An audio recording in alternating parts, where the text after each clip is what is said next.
અને પોતાના મુખાની આગળ પરમહંસ તથા દેશ દેશના હરિભક્તોની સેવા કરીને બેઠી હતી. પછી શ્રી મહારાજ બોલ્યા છે, રાધિકાએ કહી એવા શ્રી કૃષ્ણ ભગવાન તેનું ધ્યાન કરવું અને તે ધ્યાન કરતા મૂર્તિ હૃદયની નીચે ન દેખાય તો પણ ધ્યાન કરવું. આ વચના પૂરું વ્યાસ ગરમ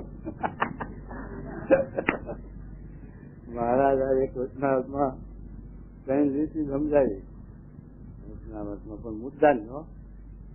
આ ઉપાસનાની વાત છે, ધ્યાનની વાત છે, સંબંધની ભગવાનના સંબંધની વાત.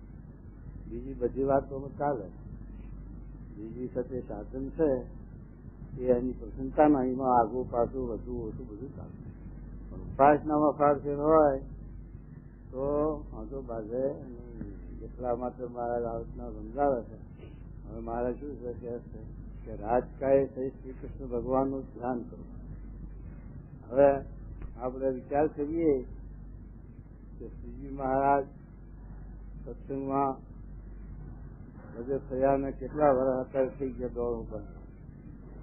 અને મહારાજ એ હતું અત્યારે આપણે સત્સંગમાં તમે ઘેર ઘેર ફરીને હરિભક્તને કોઈ સંત પાછું બધા દરેક ને પૂછો કે તમે રાધા કૃષ્ણનું ધ્યાન કરો છો કે સ્વામિનારાયણનું ધ્યાન કરો એ વાત કરો. અને હવે મારા કોની છે રાધા કૃષ્ણની કે સ્વામિનારાયણ સ્વામિનારાયણ એ વિચાર કરો. તો પછી આ મહારાજે 5 વચનાવતમાં રાધા કૃષ્ણનું ધ્યાન કરવાનું કહ્યું એ મહારાજની આજ્ઞા લોકાય. તો રાધા કૃષ્ણનું ધ્યાન કેમ કરતા નથી? તો આનો અભિપ્રાય મહારાજનો એવો છે કે આપણે કોઈ માણસને ઓળખાવવા હોય અને માણસ પરોક્ષ હોય તો એના મોકા કે એના બોડી મળતી આવતી હોય, આકાર મળતો આવતો હોય એનું નિમિત્ત લઈએ કે નહીં કે આ આમના જેવી એમની બોડી મુકાવી એમને મળતું આવે. બાર માણસ હોય એને ઓળખાવ હોય તો અહીં કઈ પ્રત્યક્ષ છે એને મળતો માણસ હોય એને ઓળખાવો તો એને લઈને ભગતજી મહારાજનો જે આ ફોટો પડાયો એ ભગતજી મહારાજે હયાતી પાડવા નથી દીધો. પણ શાસ્ત્રી મહારાજે પછી પાછળથી બીજા માણસના મોકરા ઉપરથી આ ફોટો લેવડાયો શાસ્ત્રી મહારાજે. અને એવી રીતે આ નિમિત્ત આપણે ઘરમાં બેઠા હોય કોઈ બહારથી આવે કે ભાઈ ચંદ્રમાં કેટલા આવ્યો છે કે લીમડાના કે સાપરાના મોભાર એ ચંદ્રમાં સાપરાના મોભાર હશે લીમડા ઉપર છે. પણ એક નિમિત્ત એ નિમિત્ત બતાવવા માટેનું એનું એ નિમિત્ત એમ આ નિમિત્ત શબ્દ રાજકાએ શ્રી કૃષ્ણ ભગવાનનું ધ્યાન કરવું એ નિમિત્ત શબ્દ. નિમિત્ત શબ્દ એટલે શું કે મહારાજનો હેતુ મહારાજનો અભિપ્રાય એવો છે કે ભક્તિ સહિત ભગવાનનું ધ્યાન કરવું. અને મહારાજે એના ઉપર આપણે સાક્ષી લેવાની. વડતાલના 5માની વડતાલના 5ના વચનામાં મહારાજે કહ્યું કે કશર હોય જીવમાં મુક્ત સ્થિતિ થવામાં અને તો એ કશર ટાળવી હોય તો મારું ધ્યાન મારી માનસી મારી સેવા કરે ભક્તિ એના સાથે સાથે મારા ઉત્તમ ભક્ત ઉત્તમ સંત એની મારા ભેગી જો સત્ય સરખી સેવા એટલે શું કેમ કે મારું ધ્યાન કરે મારે ભેગું એનું પણ ધ્યાન કરે મારા ઉત્તમ ભક્ત. મારા અર્થે 5 રૂપિયાનું ખર્ચ કરે તો મારા ઉત્તમ ભક્ત એના અર્થે પણ 5 રૂપિયાનું ખર્ચ કરે. અને મારા અર્થે ખાર પીને મને જમાડે તો મારા ભેગી મારા ઉત્તમ જે ભક્ત એને પણ ખાર પીને જમાડે. એવી રીતે મારા ભેગી મારા હરખી સેવા જે કરે એની હો જન્મની કસર ટાળી અને આ ના જન્મે હું એને એકાંતિક બનાવું છું. આ વરસાદના 5મા શબ્દ. અમે મેળામાં ગયા હતા તે પછી હરિભક્તો બધા બેહવા આવે પણ એક છોકરો આવ્યો આવો છોકરો કોલેજ ભણનારો છે 22 વર્ષની ઉંમરનો છોકરો છે. એ આવીને આજ મને કે વચનામાં સમજવું છે બીજું હા સમજવું હોય તો કાઢો, તમારે જે સમજવું હોય અમે સમજ્યા છે એવું સમજાય છે. પછી એને આ 5મું કાઢ્યું કે આ રાજકાય ક્ષેત્રને વન ધ્યાન કરવું મારા કે સમજાવો. પછી મેં એને મધનું 21મું કાઢી નાખ્યું. બીજું આમાંથી તમે 2 લીટી વાંચો અને તમને શંકા રહે તો પછી વાત કરી. એને 2 લીટી વાંચી પછી શંકા એની થઈ, પછી મને કે સમજી ગયો નથી. એ શું હતું એનો અભિપ્રાય? એ મુદ્દાનું વચનાવત મધ્યનું 21મું મહારાજે પાછું લખ્યું. વચનાલનું 5મું તો છે પણ મધ્યનું આ 21મું વચનાવત મુદ્દાનું લખ્યું. મુદ્દો શું છે કે મહારાજે કહ્યું કે જે કલ્યાણ તો એ ભગવાનને કરતા હરતા જાણવા એટલામાં જ કલ્યાણ છે. હવે કરતા હરતા જાણવા એ પહેલી વાત આપણે જોઈએ, પણ એ કરતા હરતા બોલવામાં છે, વર્તવામાં બહુ અઘરી વસ્તુ. મહારાજે લખ્યું કે ફાંસી ઉપર ચડાયો હોય અને ભગવાન પાયા ઉભા હોય તો પણ સંકલ્પ ન થાય કે મને આ ફાંસીથી ભગવાન મુકાવે છે. કારણ કે ભગવાનને કરતા હરતા જો જાણ્યા છે તો એના કયા વિનાનું પાંદડું કેમ ફરશે અને ફાંસી ક્યાંથી પડે. માંડવ્ય ઋષિને ચડાયા હતા ને ફાંસીએ, ત્યારે ફાંસી ન પડી કારણ કે એના માથે ખોટું નાખ્યું હતું સામે, એટલે પછી ફાંસી ન પડી ત્યારે ઉતાર્યા હતા કે આ માન કોઈ પુરુષ છે. પછી માંડવ્ય ઋષિ કે ધર્મરાજા ને યમરાજા ને સાથે જઈને બરોબર ધમકાવું, શિક્ષા કરે, મને આ ફાંસી કેમ બતાવે. ધર્મરાજા જરૂર ગયા કે ઋષિ મહાત્મા થઈ જશે કે કઈ નું કઈ કરી શકશે, શ્રાપ થઈ જશે, મારે શું ઉત્તર આપ. પછી માંડવ્ય ઋષિ ગયા, પછી પૂછ્યું એટલે યમરાજા કે તમે નાના હતા 3 વર્ષના એ વખતે પતંગિયાને હોળી ગોતી એને લઈને એટલી તમને ફાંસી નથી. માંડવ્ય ઋષિ કે ખોટું નહીં બોલો, 3 વર્ષના બાળકને ગુનેગાર નથી એ શાસ્ત્ર છે, માટે તમે અન્યાય કર્યો. બધું માંડવ્ય ઋષિ સાપ આપે વિદુર થયા છે ને. હા, યમરાજા એના એ વિદુરજી થયા, દાસી પુત્ર 6 વર્ષ રહ્યા ત્યાં સુધી પિતૃલોકનો જે છે તે એને છે ત્યાં જગ્યા આપી યમરાજા આશ્રમ લખી. એટલે આવી રીતે માંડવ્ય ફાંસી ન પડી. એમ સુધી મહારાજને ભગવાનને કરતા હરતા જાણવા એ વસ્તુ બહુ અઘરી. પણ તે સુધી મહારાજ કીધું કે કરતા હરતા જાણે એટલી જ વાતમાં કલ્યાણ છે.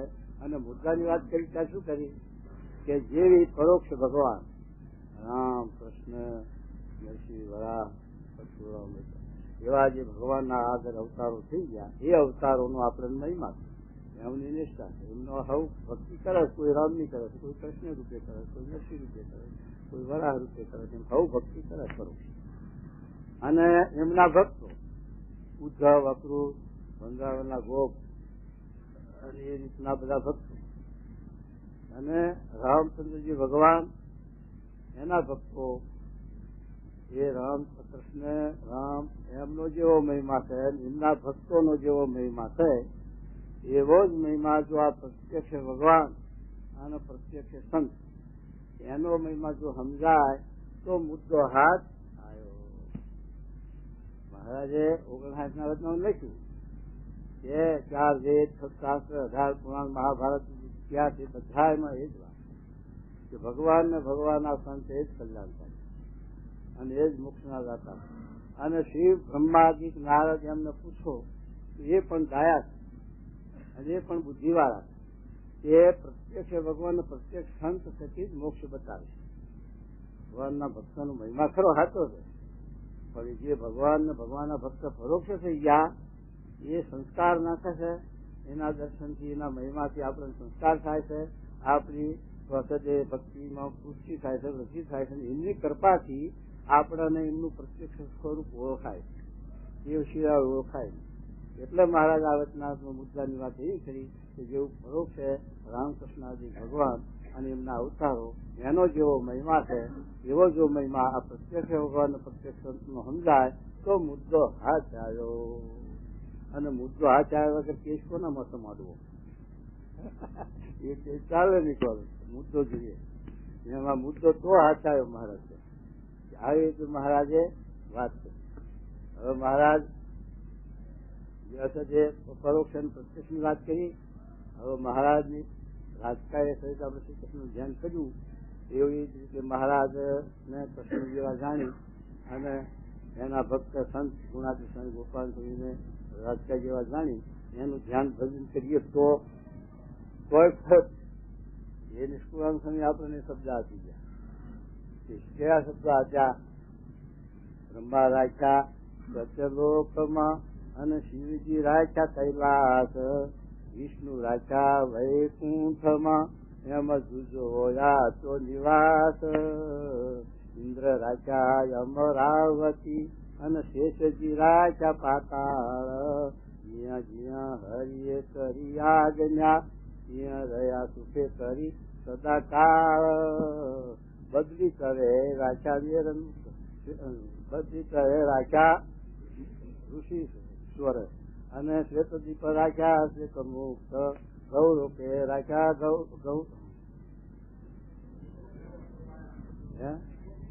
ગોપગોળ, ગૌ રાખ્યા ગોપી ગોવાળ ને મુક્ત રાખ્યા અક્ષર સમીપમાં. એમ નિષ્કુળાન સ્વામીએ આ વચનવિધિમાં લખી દીધું. એટલે જેને જેવો ભક્તિ, જેને જેનો અધિકાર, એ પ્રમાણે એની ઉપાસના, એ પ્રમાણે એની ભક્તિ, એ પ્રમાણે એની પ્રાપ્તિ, બધાની પ્રાપ્તિ શની હરકી થાય.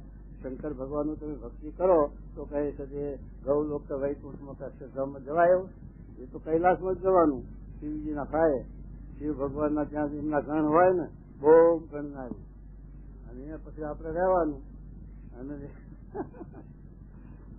એવું કર્યું. અને બીજું નિષ્કુળાન પાછું લખ્યું કે નર ઈચ્છે નરેશ થાવા, રાજા ઈચ્છે અમરલોક જાવા, અમર ઈચ્છે છે ઇન્દ્ર પદવી, ઇન્દ્ર ઈચ્છે થાવા યાદ કવિ, બીજી પર તે વૈરાત કહીએ, તે પર પ્રધાન પુરુષ લઈએ, તે પર મૂળ પ્રકૃતિ પુરુષ, તે પર અક્ષર સુદસ, અક્ષર પુરુષોત્તમ જેહ, તેને ધર્યું મનુષ્યનું દેહ, તેના દર્શન ને સ્પર્શ ક્યાંથી, કહું વિચારો ને મનમાંથી, જે છે મન વાણી ને અગમ, તે આજ થયા છે સુગમ, જે કોઈ જાણે અજાણે સાંભળશે, તેના જન્મ મરણ તાપ કરશે.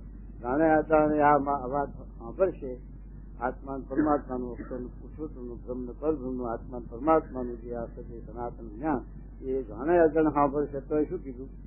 જે કોઈ જાણે અજાણે સાંભળશે, તેના જન્મ મરણ તાપ થશે. જે કોઈ સમજે પ્રખારથ જન્મ, તેનું થાય તેજોમય તન્ન, માધ્યમ સહિત સમસ્ય સ્વરૂપ, કીર્તન મુખ અક્ષર રૂપ, તે તો વાત એવી મોટી ઘણી, પણ કહેતા ન આવે પ્રતિથી તે તણી. નિષ્કુળાન સ્વામી બોલે છે અને પોતે ભક્ત ચિંતામણીમાં લખી. અને મહારાજ પોતે છે તે બોલે છે અને નિષ્કુળાન સ્વામી લખે છે. અને તે છે તે એવા અજ્ઞાનના પ્રકરણમાં આ વાત લખી છે કે પછી બોલિયા પ્રાણ જીવન, તમે સાંભળજો સહુજન, તમને જે મળી છે મૂર્તિ, તેને નિગમ કહે નેતિ, નિગમ એટલે વેદ, નેતિ નેતિ તેને નિગમ કહે નેતિ નેતિ, અતિ અપાર અક્ષરાતીત, થઈ તે સાથે તમારે પીત, ભક્ત જગત માહી છે જો ઘણા, બીજા ઉપાસક અવતાર તણા, જે મૂર્તિ જનને ભાવે, તે મૂર્તિ નિજ ધામ પહોંચાવે, પણ સર્વ પાર જે પ્રાપતિ, તે છે તમારે કહે પ્રાણપતિ. આ નિષ્કુળાન સ્વામીએ મહારાજના મોઢે સાંભળીને આ લખી દીધું છે. 16 વર્ષ ચાલુ આપણે ઉભું કર્યું નથી, આપણે આ બનાવતી નથી લખ્યું. આ તો સનાતન મહારાજના વખતમાં મહારાજના નંદ સાધુ નિષ્કુળાન સ્વામી, ગોપાલ સ્વામી, ગુણાતી સ્વામી એવા મહાન પુરુષો હતા. એને મહારાજના ભેગા ફરી અને આ મહારાજનો મહિમા લીધો. એ સંતો આપણે જોઈએ તો ગોપાલ સ્વામી અષ્ટાંગિક સિદ્ધ કરેલો અને કૃષ્ણ ભગવાનનો અવતાર જેવા ગણાય. અને તે નિત્યાનંદ સ્વામી 4 વેદના ભણેલા બ્રાહ્મણ, ગોપાલ સ્વામી બ્રાહ્મણ, ગુણાતી સ્વામી ભ્રમણ, સુખ સ્વામી ભ્રમણ, આવા મોટા મોટા મહારાજના મોટા સંતો જે હતા એ તો બ્રાહ્મણ યોનિમાં પ્રગટ થયેલા. અને આવા ઈશ્વરીય વ્યાપતાનંદ સચ્ચિદાનંદ સ્વામી ઘોડી બેઠી કરી મરના બેઠા કર્યા, બ્રાહ્મણના છોકરાનો બેઠો કર્યો મરેલો, અને બોટાદમાં ઘોડી બેઠી કરી. આવા સંતો એક પગે મહારાજની સ્તુતિ કરી છે, અને મહારાજનો બે મુખે આ કીર્તનમાં અને બધે મહિમા ગાયો છે, અને મહારાજના વશવતી અને 108 પ્રકરણમાં હુંહરા પડી ગયા છે. એ મહારાજનો મહિમા સમજાયા વગર કર્યું છે. વશ થાય આપણે એક બેન વશ કરી દો, આપણો છોકરો આપણા વશ વધશે.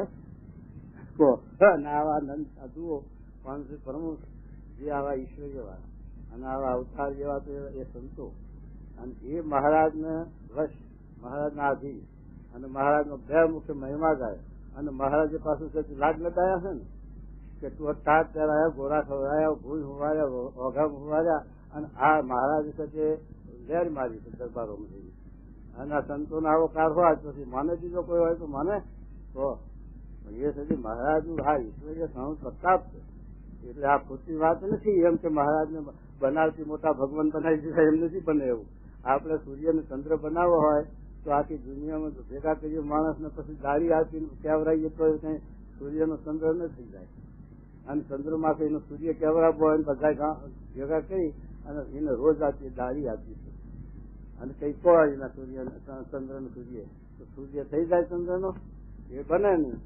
એ તો જે વસ્તુ જેમ હોય એમ જ હોય. એ તો આપણે મહારાજ સર્વોપરી કીધા એટલે મહારાજ સર્વોપરી છે એવું નથી. એ તો અનાદિનાકાર વસ્તુ છે. અને શાસ્ત્ર માત્ર કે શાસ્ત્ર માત્ર શું કહે છે કે ભાગવત ની અંદર, ભાગવત વ્યાસજી ભગવાન લખ્યું છે, અને એની અંદર પહેલા જ સ્કંદમાં 3જો અધ્યાય અવતાર કથા એમાં લખ્યું છે કે આદિ નારાયણ એ સર્વ અવતારને ઉદ્ભવવાનું સ્થાન, અને આદિ નારાયણ છે એમાં બધા અવતારને રહેવાનું સમાવવાનું સ્થાન. આ એક શબ્દ છે. બીજું 10મા 43 અધ્યાય શબ્દ લખ્યો છે કે કૃષ્ણ ભગવાન બળદેવજી પરબ્રહ્મના અંશમાંથી પ્રગટ થયા છે, એવો શબ્દ લખ્યો. પછી શ્રીધર સ્વામીએ, કારણ કે ભક્તનો ધર્મ છે કે પોતાના ગુરુનું, પોતાના ઈષ્ટદેવનું ઉત્કૃષ્ટતા મહિમા કહેવો એ શિષ્યનો ધર્મ છે. એટલે શ્રીધર સ્વામીએ ટીકામાં લખ્યું કે બળદેવજીની સાથે કૃષ્ણ ભગવાન પ્રગટ થયા છે, એટલે અંશ લખ્યા છે, બાકી છે આમ છતાં ટીકામાં પછી શ્રીધર સ્વામી બચાવ કર્યો છે. પણ વસ્તુ ગતે આ વસ્તુ સાચી છે. અને પછી મહારાજે નિવાસીના અધ્યાય ભાગવતના 10મા સ્કંદના નિવાસી ભૌમાપુરુષના લોકમાં જે બ્રાહ્મણના છોકરા મરી જતા હતા એટલે અર્જુનને હમાય. અર્જુન કે આ બ્રાહ્મણના છોકરાને હું રક્ષા કરું. એટલે પ્રસૂતિ વખતે એના ટોલિયાની પાછળ બાણથી બાણની રક્ષા બાંધી મંત્ર, અને બાણ રક્ષા એ કરીને હવે કે આ છોકરાને બ્રાહ્મણના હું સાથે ન મરવા દઉં. આવું અહમ આવ્યું. પછી ભગવાનને અર્જુનનું અહમ ઉતારવું હતું તો દર ફેરે છોકરો મરતો પણ જીવ એટલો જ હતો, દેહ પડ્યો રહેતો. પણ આ વખત દેહ ને જીવ બધું જીવ. પછી અર્જુનને મારું પાણી પીવાતો, હવે મારે જીવીને શું કરવું? બળી મળવું. બળવા તૈયાર થાય. પછી કૃષ્ણ ભગવાન કહે છે જો અર્જુન બળે તો મારે બળવું પડે, કારણ કે પાંડવો સાથે હું બંધાયેલો છું, એટલે મારે પણ એના ભેગું મળવું પડે, બળવું પડે. માટે અર્જુનને સમજાયો, અર્જુન તું આ બળીશ નહીં, આપણે બ્રાહ્મણનો છોકરો ગોતી કાઢ્યો. એમ કરીને અર્જુન ને કૃષ્ણ બે ભૌમાપુરુષના લોકમાં જાય છે. ત્યાં બે જણે એક પગે ઉભા રહીને પ્રાર્થના કરી. ભૌમાપુરુષ નિવાસીનો અધ્યાય વાંચી અને પ્રાર્થના એક પગે ઉભા રહીને કરી. અને પછી ભૌમાપુરુષ બોલે છે. ભૌમાપુરુષ એટલે મૂળ પુરુષની વાત છે. ભૌમાપુરુષનો લોક એવો કઈ શાસ્ત્ર નોખો છે આવતો, પણ જે છે તે મૂળ પુરુષ એના જ અવતાર છે કૃષ્ણ ભગવાન, અને મૂળ પુરુષ છે અને પ્રકૃતિ છે એનું આ ભૌમાપુરુષનો લોક. ત્યાં ત્યાં અર્જુન અને કૃષ્ણ બે છે તે સ્તુતિ કરે છે. ત્યાં ભૌમાપુરુષનું વચન છે કે તમે મારા અંશમાંથી પ્રગટ થયા છો, માટે જે કાર્ય માટે તમે પ્રગટ થયા છો એ કાર્ય સત્વર કરી પાછા તમે મારા વિશે એમ છે કે આ નિવાસીમાં જેમાં આવું લખ્યું છે સ્પષ્ટ. હવે એવી રીતે એમાં લખ્યું એ પાછું ગીતાની અંદર 15મા અધ્યાયમાં કૃષ્ણ ભગવાન બોલે છે. શું બોલે છે કે આ જે અનંત કોટી બ્રહ્માંડનું સર્જન કરનાર અને જેમાંથી આ બધી સંસાર વૃક્ષ શરૂ થાય છે, પ્રગટ થાય છે, જેની દ્રષ્ટિથી, જેની કૃપાથી, એવા જે આદિ પુરુષ એને હું શરણે આ શબ્દ વિચારી. અને પછી બીજા શબ્દ ક્યાં લખ્યા? મોક્ષ ધર્મ. મહાભારતના મોક્ષ ધર્મ એના જે અધ્યાયમાં ભીષ્મ પિતા અને ધર્મ જે યુધિષ્ઠિર, એ બે નો સંવાદ. એમાં 280મો અધ્યાય મહાભારતના મોક્ષ ધર્મનો 280મો અધ્યાય.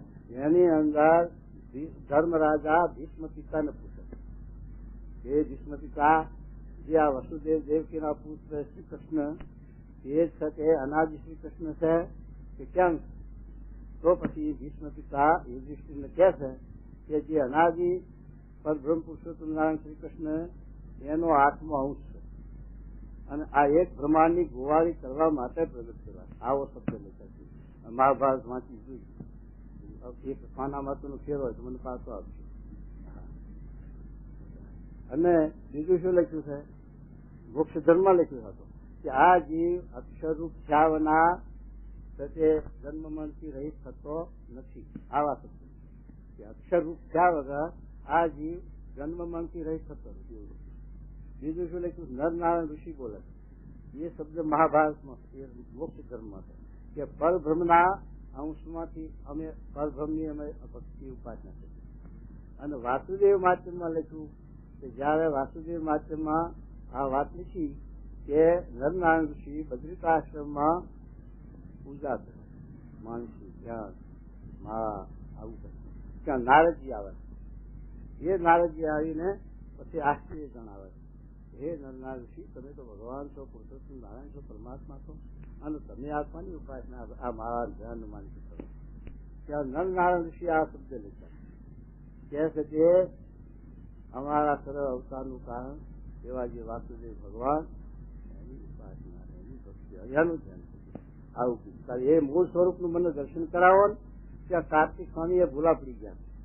શ્વેતદીપમાં મોકલ્યા છે નારદ, અને શ્વેતદીપમાં જે વાસુદેવ છે એના દર્શન કરાયા. ત્યાં સાવરણી મુનિ બોલે કે સાવરણી મુનિ ત્યાં કાર્તિક સ્વામી ને કહે એ કાર્તિક સ્વામી તમે એમ કહો છો કે શ્વેતદીપ છે એ નિર્ગુણ ધામ છે અને ત્યાં કટુરૂમે રહી જે મુક્તો છે અને એ નિર્ગુણ છે, તો એ તો આ મૃત્યુ લોકમાં એ ક્યાંથી નિર્ગુણ હોય એનો કારણ. પછી કાર્તિક સ્વામી સાવરણી મુનિ ને સમજાવે એ તો અક્ષરધામના મુક્તો ત્યાં દર્શન કરવા આવે છે અને પછી સૌના સ્થાન એટલે ભાઈ પણ અક્ષરધામના મુક્ત ને પરબ્રહ્મ પુરુષોત્તમ નારાયણ દર્શન સમાગમ સેવા મેલી અને વાસુદેવ ને આવ્યું છે પણ શું ખાવા આપવાનું હોય.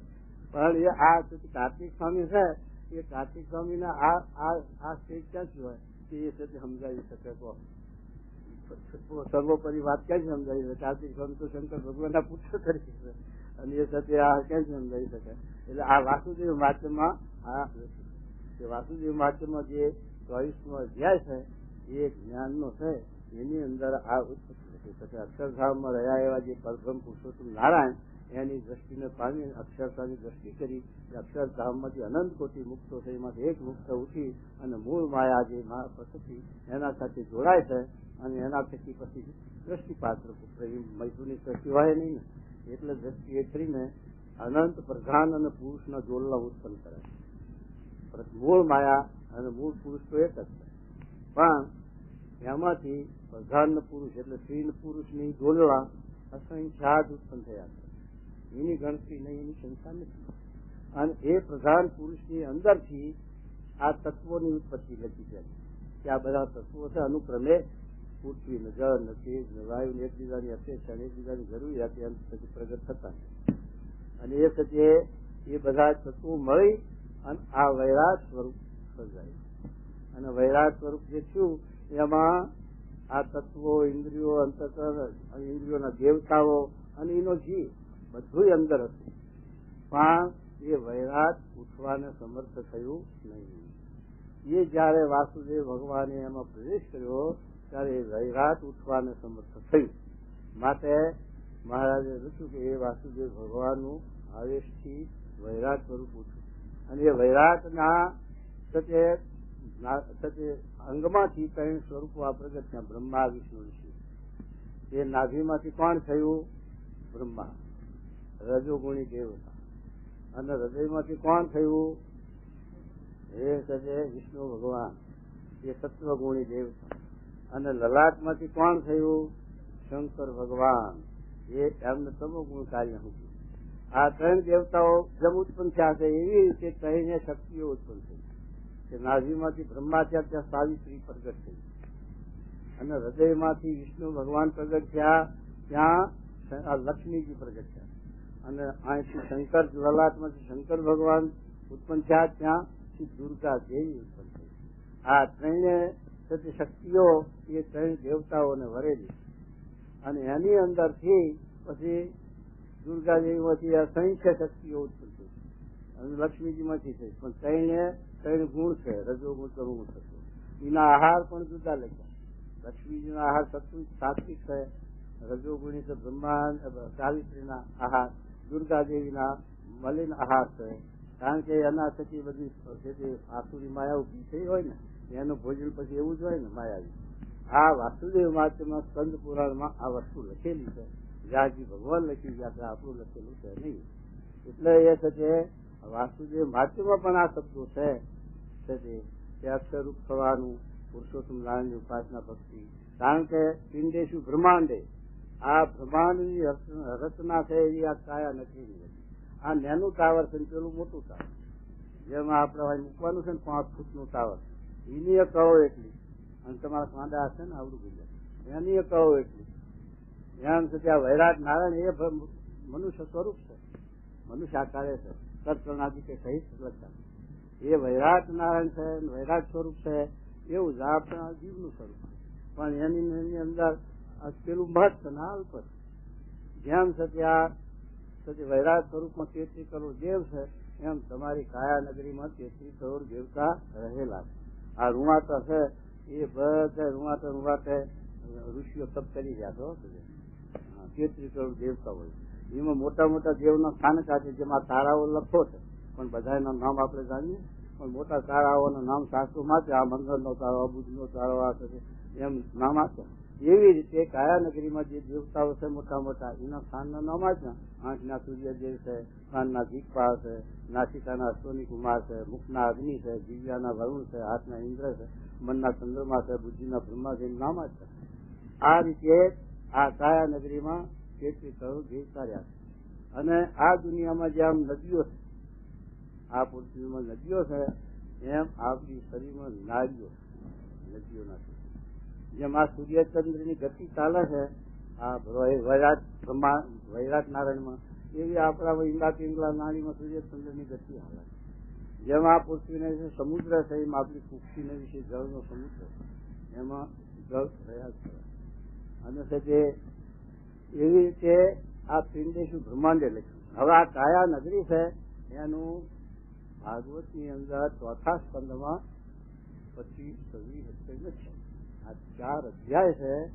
એ નારદજી પ્રાચીન બરહીને આ પુરંજનનું આખ્યાન સમજાયું. એની અંદર આ જીવનું અને આ કાયા નગરીની રચનાનું બધું 4 અધ્યાયનું વર્ણન બહુ જબરું કર્યું. એ મહારાજ કહે છે કે હું વનમાં ફરતો ત્યારે એક આ પુરંજનનું આખ્યાન અને એક ભરતજી, એ જે હું મોઢે મનન કરતો ફરતો ત્યાં રખે મારે છે, ભરતજીના ગોળી કઈ બંધન ન થાય. એમ મહારાજ તો ભગવાન છે, પુરુષોત્તમજીને બંધન થાય એવું નથી, પણ આપણાને સમજાવવા માટે આપણા માટે વાત કરે.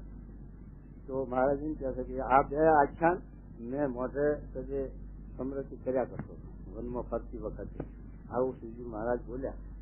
તો એ પછી પુરંજનનું આખ્યાન લીધું છે. એવી ત્યાં કાયા નગરીની રચના, એમાં આ 33 કરોડ દેવતાઓ છે, મોટા જે આ ઇન્દ્રિયોના ગોલક એના દેવતાઓ છે. હવે કોઈ રાજીનામું મૂકે, આંખના દેવ સૂર્યનારાયણ રાજીનામું મૂકે, મારે નોકરી નથી બજાવવી, તો રાજીનામું મૂકે તારે કઈ રાજ ઉદ્યોગ થાય ખરું? એક નોકરિયાત બીજો આચાર્ય ના આચાર્ય તો જગ્યા ખાલી પડી છે, પણ કઈ રાજ ઉદ્યોગ થાય છે તો એ રાજ ઉદ્યોગ ન થાય. એમ આ કાનના દીપાળ ઉઠી જાય, સંભળાય નહીં, પણ કઈ રાજ ઉદ્યોગ થાય. એમ મુખના અગ્નિદેવ જાય તો પછી એ બોલાય નહીં. એમ દરેક ઇન્દ્રિયોના દેવતાઓ રાજીનામું લે એટલે રાજ ઉજ્જવળ ન થાય. પણ પ્રધાન આત્મા રાજીનામું લેતો પછી દેવતાઓ એમ જાણે ને કે અમે ચલાવી લીધું. હાલે ના હાલે, દેવતાઓનું કોઈનું હાલે નહીં.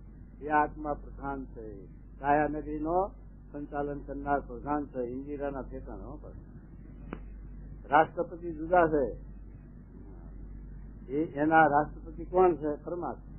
આત્મામાં કોઈ વસ્તુ નથી એક ભગવાન સિવાય.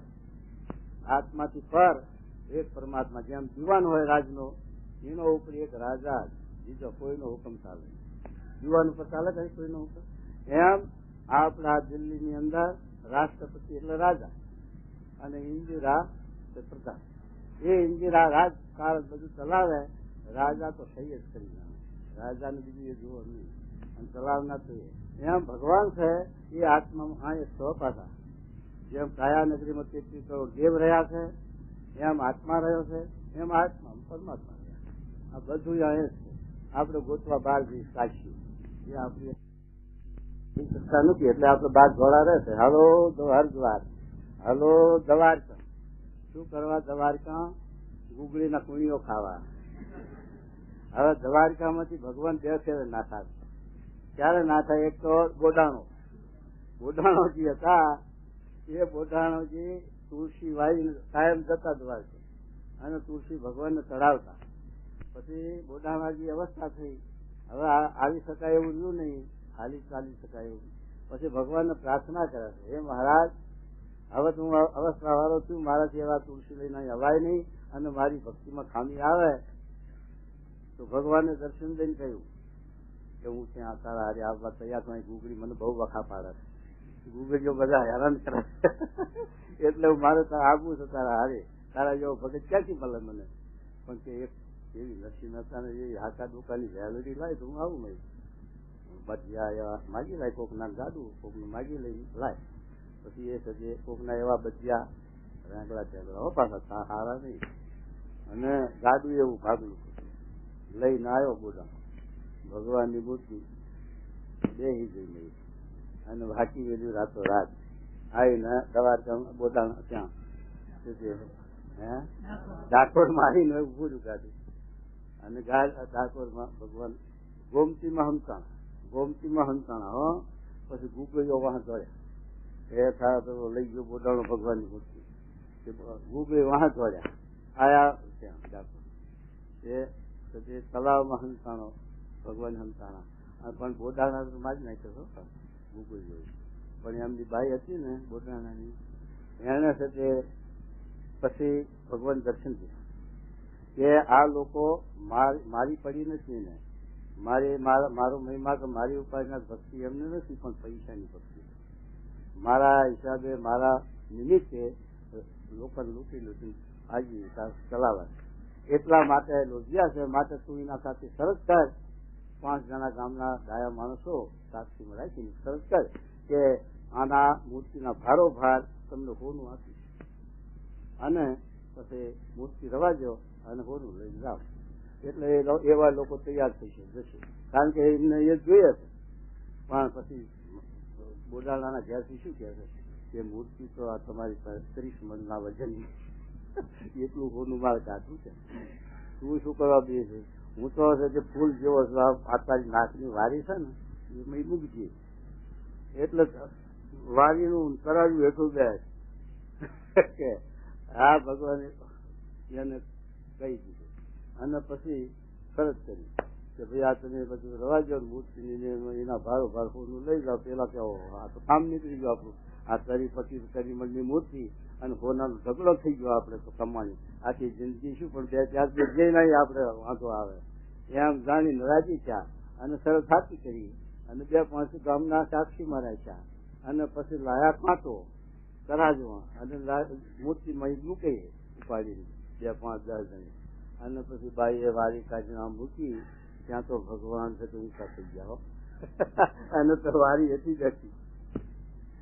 લઈ જાઓ જો હવે શરત બંધેલી લખત થઈ ગયેલું શું કરે ગુગળી. પછી મોઢું વકાશી પાછા ગયા અને ભગવાન ડાકોરમાં બેસી ગયા. હવે પછી દ્વારકામાં રહ્યા ખરા પાછા. અને પછી બીજી વાત ક્યાં બની? મહારાજ જયારે છે તે સચ્ચિદાનંદ સ્વામીને મોકલ્યા હતા દ્વારકે, અને મહારાજના કુટુંબી ભાઈઓ છે એમને દ્વારકાની યાત્રા કરવા મોકલ્યા હતા. ત્યારે ગુગળીઓ વહાં પડ્યા, પૈસા લાવો તો ગોમતીમાં નાવાનું મળશે, અને પૈસા લાવો તો દર્શન મળશે. સચ્ચિદાનંદ સ્વામી કે અમે સ્વામિનારાયણના સાધુ છીએ, અમારા પાસે પૈસો હોય નહીં, માટે છે નહીં, તારા સ્વામિનારાયણ તું હોય તો સ્વામિનારાયણ પાસે બહુ ધન હે, માટે તારા ફાયદે તો વધારે લેવાનું ડબલ. તે દર્શન કરવા ના દે, આ દર્શન વના ઉપા સીધા થા સમાધિને જતા રહ્યા ધ્યાનમાં. એ પછી ભગવાને દર્શન દઈને થયું કે હું તમારી સાથે આવું, અને તમારા સાથે આવ્યું છે. મહારાજે ગોમતીમાં ક્યાં બનાવી? વડતાલમાં. અને ભગવાન રણછોડજીની મૂર્તિ મધ્ય મંદિરમાં પધરાઈ છે, જોઈ છે ને એ મહારાજે. માટે જો એક વાર બોડાણો લાવ્યો, એક વાર સચ્ચિદાનંદ સ્વામી લાવ્યા, અને હવે પછી ક્યાંથી રહેતું શકો. હવે દ્વારકામાં પછી એ આવું છે. પણ સુધી મહારાજે હવના આ લોકનું મહિમા છે ને, દાન છે ને, બધું લખ્યું કે મહારાજે આપણા હરિભક્તે દ્વારકાની એકવાર યાત્રા કરવી, જેને સગવડ હોય, સાધન હોય એને, એવું લખ્યું મહારાજે પાસેથી. એટલે કહેવાનો વાત તો શું છે કે આવી રીતે ભગવાનના સાથે મહારાજે અવતારની મૂર્તિઓ જો અમદાવાદમાં નરનારાયણ પધરાયા, વડતાલમાં લક્ષ્મીનારાયણ પધરાયા, જોવાય ગજરામાં રાધા કૃષ્ણની મૂર્તિ પધરાવી, અને મહારાજે સૂર્યનારાયણ પધરાયા, અને જુનાગઢમાં તો નાગરનું જોર તે શંકર ભગવાન પણ પધરાયા. બીજો તો લિંગ છે, પણ આ મૂર્તિ પધરાવી હોય જુનાગઢમાં તો મહારાજે મૂર્તિમાન પધરાયા શંકર ભગવાન. તો એ મહારાજ કહે છે અને સ્વામી કહે છે કે આ નાગરો સમજે છે કે સ્વામિનારાયણની આજ્ઞા થાય તો આ શંકરની મૂર્તિ બધું દરિયામાં પધરાઈને જાય જોડે, અને આ તો આપણને વારવા સારું લાગ્યા. પણ મહિલા મારા સમજતા નથી કે, અને મહિલા તો મહિલા કે એમ કીધું. એમ નથી, આ તો ઉપાસનાની વાત છે. મહારાજ લખ્યું છે કે નિંદત નહીં કોઈ દેવકું બિન ખપતો નહીં ખાત, વિવું બીજીવ કે વદન સે કથાસ્મૃતિ નિંદા. મહારાજ કહે છે કે અમે કોઈ દેવની નિંદા ન કરી, કારણ કે મહારાજે જોડિયા બંદરની વાત છે કે જોડિયા બંદરમાં એક પાટીદાર હતા, એનો છોકરો સદી સત્સંગી થયો, એટલે એને બહુ બતરા થઈ કે આ મારા છોકરાને બગાડ્યો અને આ સદી સ્વામિનારાયણ કરી. એટલે બાપુ દરબારને ત્યાંના દરબારને ભરાયું કે આ સ્વામિનારાયણ છે તમારી દેવીની નિંદા કરે અને તમારું ખોદસ માટે એના સાથે તમે શિક્ષા કરો. આવો દરબારને ભરાવ્યું પટેલ. હવે દરબાર માતાએ દર્શન કરવા જાય, પગે લાગવા જાય, માતાની પૂજા કરવા જાય, અને દરબારને એ સાથે પાટીદારના કહેવાથી મહારાજ ઉપર જરાક રહે કે આ સ્વામિનારાયણ હાથમાં આવે સર ખબર અમારી દેવીની નિંદા કેમ કરે, એને કાલ તો જેલમાં પૂરું કે શિક્ષા કરો. એ મહારાજને ભાદરાથી જોડિયા જવું, ભાદરા જોડિયા 2 ઘઉંનું અંતર છે, 2-4 માઇલ હશે. એ ભાદરાથી જોડિયા બંદર મહારાજને જવું, કે મહારાજ ધોળા શ્વેતંબર ધારી અને ધોળા લુગડા મહારાજ બહુ પહેરતા કાયમ, અને જરિયાની એવું તો કોઈ દિવસ કોઈ લાવ્યું હોય તો પ્રસાદી ના કરી કાઢી નાખે, બહુ પહેરે નહીં. પણ શ્વેત વસ્ત્ર બહુ પહેરે. એમના હારે પાછા ભક્તો હતા, એ પણ શ્વેત વસ્ત્ર ધારી અને મહારાજે ચાલ્યા આવે ભાદરાથી જોડિયા બંદર જવા આવે, અને પેલા દરબારને ત્યાં દર્શન કરવા માતાએ જવું. પછી દરબારે પૂછ્યું પેલા શ્વેતાંબર ધારીઓ કોણ આ બધા આવે? ત્યારે કે તમે જેને તમારી માતાની નિંદા દેવીની સરસ એ આ સ્વામિનારાયણ આવે. ઠીક, અચ્છા, તો હવે આપ બધો. પછી મહારાજ આવે છે, અને પછી સત્સંગીઓને જેલમાં રાખે છે, અટકમાં લે છે, અને મહારાજ પછી આવે છે. એટલે મહારાજ પૂછે છે કે તમે અમારી દેવીની નિંદા કેમ કરો છો? મહારાજ કે એવું કોણ છે? અમે કોઈ દેવની નિંદા નથી, કારણ કે અમને અમારા દેવ વાલા એવા હવના દેવ વાલા હોય ને, મુસલમાન ને એના દેવ વાલા હોય ખુદા, એમ સુધી માતાજી વાલા હોય એમને, તો કોઈ નિંદા કરીએ કોઈની તો એનો જીવ દુખાય તો આત્મહત્યા થાય. માતાને કોઈ દિવસ આત્મહત્યા કરવી, કોઈ દેવની નિંદા ન કરવી. પછી પેલાને દરબારને અંતરમાં વિચાર કે આવા મોટા પુરુષ છે અને આવા પદગ્રસ્ત સારા માણસ એ કઈ જૂઠું બોલે નહીં, માતા નિંદા કરે. એટલે પછી દરબાર રાજી થયા, મહારાજને લઈ જાય છે એના દરબારમાં. પછી તો પટેલીઓ ક્યાં જાય? એ પછી તો ભર્યો રાજી છે. અને મહા દરબારમાં રસોઈ કરીને સત્સંગીઓને જ્યાં પૂજાજીને જમાડ્યા, ધામધૂમથી છૂટા કર્યા અને મહારાજના વિશે એમને એ દરબારના આત્મબુદ્ધિ એ છે. એટલે કહેવામાં શા હતું કે મહારાજે ના પાડી કે કોઈ દેવની અમે નિંદા કરીએ નહીં. અને શિક્ષાપત્રીમાં મહારાજ લખ્યું છે કે રસ્તામાં જતા કોઈ દેવ મંદિર આવે તો એના આદર થકી આપણે દર્શન કરવા અને નમસ્કાર કરવા. એમ થકી આ દેવની એ થકી અમે એક વખત અમદાવાદથી બહુચરા મહેસાણા તરફથી રેલવે ગાડીમાં 2 સાધુ આવતા હતા અને એક પછી અમદાવાદના કોઈ હરિભગત હતા, એ રેલવે બેઠા ગાડી, એ અમારા જોડે જ બેઠા. પણ એ ક્યાંથી આવતા હતા? અંબાજી. એ અંબાજીથી આવતા તો પેલી નરાસરી અંબાજીની હોય છે ને, એ નરાસરીનું કોકડું આખું એકદમ કોટમાં એને નાખેલું અને દાખેલા. પછી રહીને એ જ બોલે છે, અમે તો કઈ બોલ્યા નથી, પણ એ બોલે છે કે આ તમે સ્વામિનારાયણ કોઈને માનો નહીં છે. બીજું સાચી વાત છે, અમે ન માનીએ વાત સાચી છે, પણ તમે કોઈનું સાંભળેલું કહો છો કે તમને અનુભવ છે વાત કરો? કારણ કે હું તો સાંભળેલું કહું છું. તો પછી ઠીક, તો હાલો વડતાલ અમારા હારે તમને અનુભવ કરાવો. વડતાલની અંદર 10 અવતારની મૂર્તિઓ મહારાજે પધરાઈ. હનુમાન ગણપતિ પધરાયા. શિક્ષાપતિ પંચદેવને અમે માનીએ, પંચદેવને અમે માનીએ જેવું લખ્યું છે. તો પછી અમે ના માનતા એવું કોણ તમને કહે? વાત એવી હાલે કે સ્વામિનારાયણ કોઈને માનતા. ત્યારે કીધું આ જો તમારો અનુભવ કરવો ચાલો. અને એક વાત તમને કરું, તમારા ઘરમાં કુટુંબ કેટલું છે? કે 25 માણસનું કુટુંબ છે. તો તમારા 2 ભાઈઓ હશે, તમારા ભાઈઓના દીકરા હશે, ભૈયાના દીકરાની વહુઓ હશે, દીકરીઓ હશે, દીકરા હશે, બધું કુટુંબ છે. તમારા ઘરનું માણસ હોય એ બધાની સેવા કરે, તમારી એકલાની એ બધાની સેવા કરે, બધાને રાજી ખવડાવે, લુગડા બધાને ધોઈ શકે અને બધું સેવા કરે. અને આત્મબુદ્ધિ બધામાં કરે, તમારા એકલામાં. તમારા એકલામાં જ હોય ને. અને જો બધામાં આત્મબુદ્ધિ કરે તો દેખાય જેવી થાય.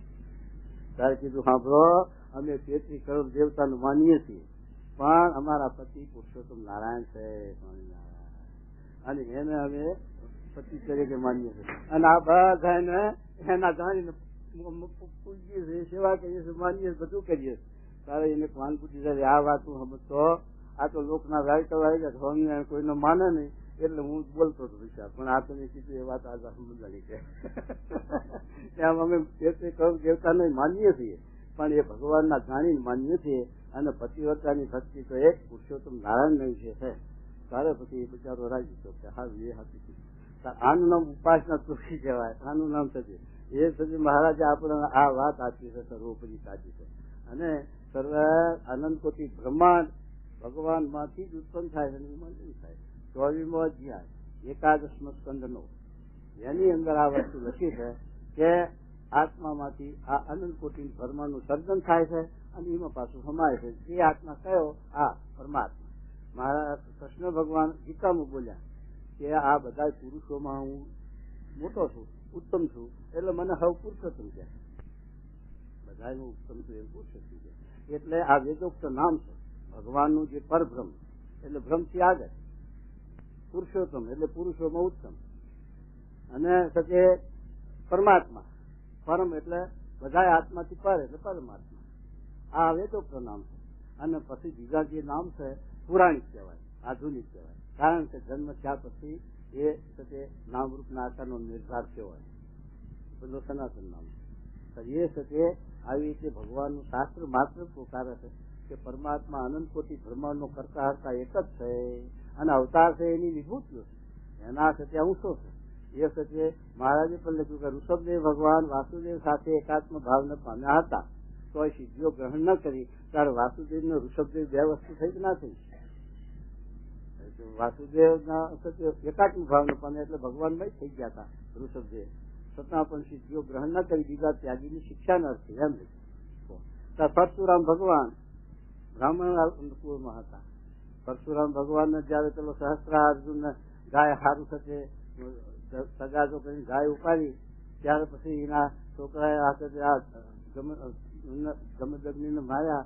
પછી પરશુરામે સહસ્ત્રાર્જુન માર્યો અને પછી 21 વાર પૂછવી નક્ષત્ર કરીને બધું કર્યું. પણ જયારે રામચંદ્રજી ભગવાન પ્રગટ થયા હતા ત્યારે રામચંદ્રજી ભગવાન ક્ષત્રિય ખરા, પણ 2 ભગવાનના નહીં ઓળખતા એકબીજા, પોતે એક જ છે. તો ફરસી ભગવાને ધનુષનું છૂટું અડાડ્યું ફરસીને, ઈશ્વરીય થઈ જ જઈએ. ગૌ પક્ષી પાસ રક્ષા કરો, ત્યાં નહીં પડ્યા પરશુરામ. એ પરશુરામ ચિરંજીવી છે. એ ભીષ્મ પિતા હામાં લડ્યા છે. વાંચી જુઓ ભારત, અને ભીષ્મ પિતા આગળ હાર્યા છે. પાછા ભગવાન હારે કોઈ દિવસ તો હાર્યા છે.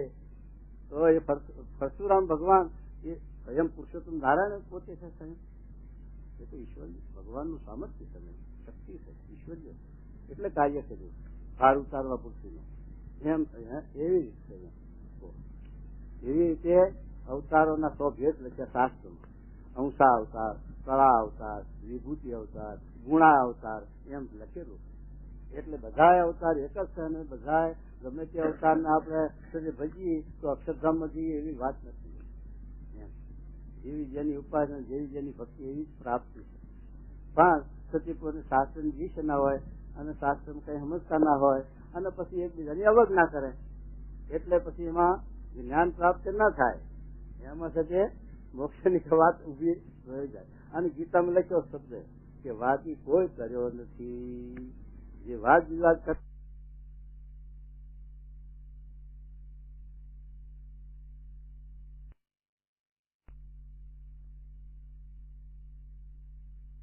સાકાર ને નિરાકાર, સગુણ ને નિર્ગુણ એમને એમ ગોથા ખાધા છે એ કોઈ કર્યો નથી. નરસિંહ મહેતા, મીરાબાઈ કા કોઈ ભક્તો કર્યા છે એ વાત કરવા ક્યાંય ગયા જ નથી. એ તો એમની રીતે ભગવાનને સમૃદ્ધિ, ભગવાનની ભક્તિમાં જ તલ્લીન થઈ ગયા, તો એમનો કલ્યાણ મોક્ષ થયું. પણ વાદી કોઈ કર્યો નથી એમ કે છે. અને સંશયો આત્મા વિનશ્યતી, જ્યાં સુધી સંશયો ન છેદાય ત્યાં સુધી આત્માનો વિનાશ છે. જે કે વહેતા વારીમાં પ્રતિબિંબ ન ભાષે.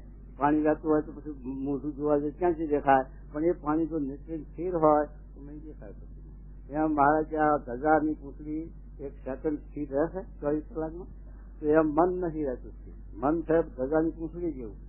હવે એ પછી તમને આત્માનો સાક્ષાત્કાર, ભગવાનનો સાક્ષાત્કાર, ભગવાનનો કેમ ન થાય? પણ જયારે મનના સ્થિરતા થાય મનની અને સંશયો બધા છેદાઈ જાય ત્યારે સત્ય પછી આત્મા પરમાત્માનું આ જ્ઞાન થશે. એ આ આત્મા પરમાત્મા સનાતન છે. આ જ્ઞાન સત્ય આધ્યાત્મિક છે. આધ્યાત્મિક એટલે માયાનો ભેદ નહીં, માયાનો ભાવ નહીં. એમાં એ આધ્યાત્મિક છે. આત્મા પરમાત્માનું જ્ઞાન છે. એ મનુષ્ય માત્ર 4 અબજની વસ્તીથી બધા એને સિદ્ધ કરવું પડે, અને તો જ થતી હાથી મુક્તિ અને હાથો શાંતિ અને હાથો સુખ પ્રાપ્તિ થાય. પછી જેને જેટલી ભક્તિ ઉપાસના અને જેટલી જેની ભક્તિ એવી શાંતિ મળે, પ્રાપ્તિ થાય. પણ સંપૂર્ણ અને સંપૂર્ણ જે છે તે પૂર્ણ કર્મ કરતાપણું મનાય એ તો ત્યારે મને.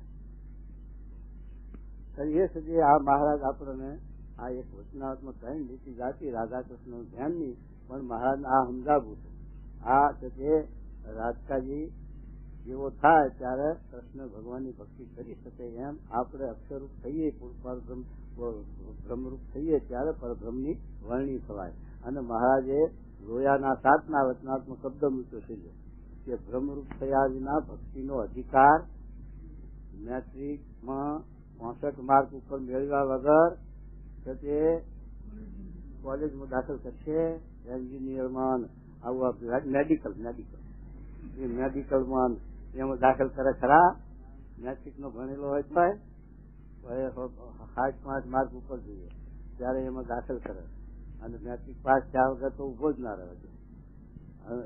એમ આ એક બ્રહ્મરૂપ થયા વિના આ ભગવાનની ભક્તિનો અધિકાર નથી. અક્ષરધામ ગરવાનું મળે, ભક્તિનો અધિકાર નથી, પછી ગરવાનું તો ક્યાંથી મળે? તો એટલે મારા શબ્દ પૂછ્યો છે કે બ્રહ્મરૂપ થયા વિના ભક્તિનો અધિકાર નથી. ત્યારે આપણે ભક્તિ બ્રહ્મરૂપ થયા નથી કરીએ છીએ તો પછી એ છે બ્રહ્મરૂપ થવા સારું કરીએ છીએ. એ મહારાજે વડતાલના 11 લખ્યું કે બ્રહ્મરૂપ થયા વિના સત્પુરુષનો મહિમા નહીં સમજાય. હું છે તે સાહેબ ગુરુ જેટલું ન ભણ્યો હોય સંસ્કૃત, પછી ગુરુનો મહિમા સમજી શકું? એમના જેટલું સંસ્કૃત ભણું તારે સમજાય કે આટલું ભણ્યા શકતા. નકર તો પછી કીધા કે આચાર્ય વેદાંતાચાર્ય છે તે આપણે શું જાણે કે વેદાંતાચાર્ય શું કહેવાતું છે એ કઈ ખબર છે આપણે ભણ્યા વગર? તો એમ છે કે આપણે કીધા કે ભગવાનનું નામ આપણે કૃષ્ણ ભગવાન ઓળખો છો? હા, અમારા ઘરમાં મૂર્તિઓ છે, ભજન કરીએ છીએ, એ ઓળખા કહેવાય છે? નથી ઓળખા. એ ઓળખવાની જે જુદી છે. એ મહારાજે વસ્તાલમાં લખ્યું છે કે ભગવાનને સત્પુરુષને ઓળખ્યા વિના ભ્રમરૂપ થવાય નહીં, અને ભ્રમરૂપ થયા વિના સત્પુરુષ ઓળખાય નહીં. વિરોધ જાય તો વિરોધ કેમ ચડાય? તો મહારાજ એમ લખ્યું કે સત્પુરુષનું પહેલું એ જ કરો, સત્પુરુષને એ જ કરશો એટલે થોડે થોડે તમને સત્પુરુષનો મહિમા સમજાશે, અને ભગવાનનો સાક્ષાત્કાર પણ થશે, અને તે પ્રમુખ પણ થઈ શકશે. તો એ છે જે આ રીતે ભગવાન એમ આપણે આ સત્સંગમાં દાખલ થયા એટલે થોડે થોડે એકી દાડે કઈ આવે ચલો સર જે ગામડામાં નિશાળ 2-5 ધોરણ હોય, પછી છોકરા નિહાળ બિહારમાં માસ્ટર ગયા, ભાઈ એના બાપનું માસ્ટર જો આ આખાના નામ દાખલ કરવાનું, અને આ ગોળ ઘણા વાંચો, અને છોકરાનું નામ દાખલ કરે, છોકરાને દાખલ કરે, એ છોકરોને નિહાળમાં મોકલે, ના જાય ને રડે ને પસંદ કરે, વધી દક્ષિણ મોકલે ને વધી પાછા ગુંજામ કઈ ડાળિયા છે, ચીકડિયું છે નાખે. હો છોકરા તારે જાય, છોકરો નિહાળમાં આમ તો ના જાય તો, અને એ પછી નિહાળમાં જતા જતા 2 મહિના મહિનો 15 દાડા ત્યાં ગામમાં હશે કઈ ધાનો કે એવું આવ્યું હોય કે એકબીજાના ગોદડા બધા ભેગા કર્યા હોય, પછી પેલા એના મા બાપ કે છોકરા આપણા ગોદડા નામ ઉકેલી લઈ લે, કે મને નામ ઉકેલતા નથી આવડતું. માસ્ટર થકવા જાય, 2 મહિનાથી છોકરો નિહાળમાં કૂટાય છે, અને ગોળ ઘણા બગાડ્યા, અને અડધો રૂપિયો નામ દાખલ કરવાનો આવ્યો, લાવો અડધો અમારો પાછો, હજુ છોકરાનું નામ એ ઉકલતું નહીં. એ ઉકલી જાય એમ ના ઉકલે નામ, એ તો 2 વર્ષ કૂટાય તારે કાંક અટકો બારાખરી આવે છે, આમથી ક્યાંથી આવડે કહો? એમ આ તો અમારી સાથે આવા વસોના પટેલ ગયા તુલસી જુનાગઢ, અને જુનાગઢ ગયા પછી છોકરાને ઘેર કહેતા ગયા કે તમાકુના ભાવ વધઘટ થાય તો મને ખબર આપજો, એટલે હું આવીશ, વેચવું આપણે તમાકુ વેચવી છે. કે હા, કે દોહા ગયા, સ્વામીનો 5 દાડા સમાગમ કર્યો, પછી ઘેરથી કાગળ છોકરાનો આવ્યો કે તમાકુના ભાવ વધ્યા છે 2 રૂપિયા, તો જો વેચવી હોય તો આપ પેલા પધારજો. પછી કાગળ આવ્યો એટલે કાગળ લઈને સ્વામી સાહેબ ગયા તો, હવે સ્વામી જુઓ આ ગેસથી દીકરાનો કાગળ આવ્યો છે, તમાકુના ભાવ ખાચા છે, વધ્યા છે, તે મારે સાકર વેચવી છે, માટે જલ્દી મને ભ્રમરૂપ કરી નાખો, જલ્દી બ્રહ્મના દર્શન કરાવી દે. સ્વામી ક્યાં પર પણ દર્શન થતા છે, કાગળ આવ્યો તો ગેસ તમાકુ હાથી વેચીને આવજો, જાઓ. આ હજુ બેઠા છે 20 વર્ષથી મૂડે છે, હજુ એમનો વારો નથી આવ્યો, તમારો ક્યાંથી આવે છે? એમ આ તો ત્યાં આગળ પગને બ્રહ્મ ઉપદેશ ત્યાંથી કરી નાખો, એમ ક્યાંથી થઈ જાય કહો? એ તો જેવી આ આપણે કોલેજ ને સ્કૂલો છે આ લોકના વિદ્યાની, એવી આ બ્રહ્મ વિદ્યાની કોલેજ છે. એ તો આમના ભેગા થયા તારા કુટાય 5 વર્ષ, તારા બ્રહ્મરૂપ થવાની એકાંતિક થવાનું બધું થાય, પણ એમને ક્યાંથી થાય ઘેર બેઠા તો? એ રસ્તો જ ના લે તો. એટલે મહારાજ કહે છે એવી રીતે આ એ પણ છે કે શાસ્ત્રોનું આપણે વાંચન જોઈએ, દરેક શાસ્ત્ર જોઈએ.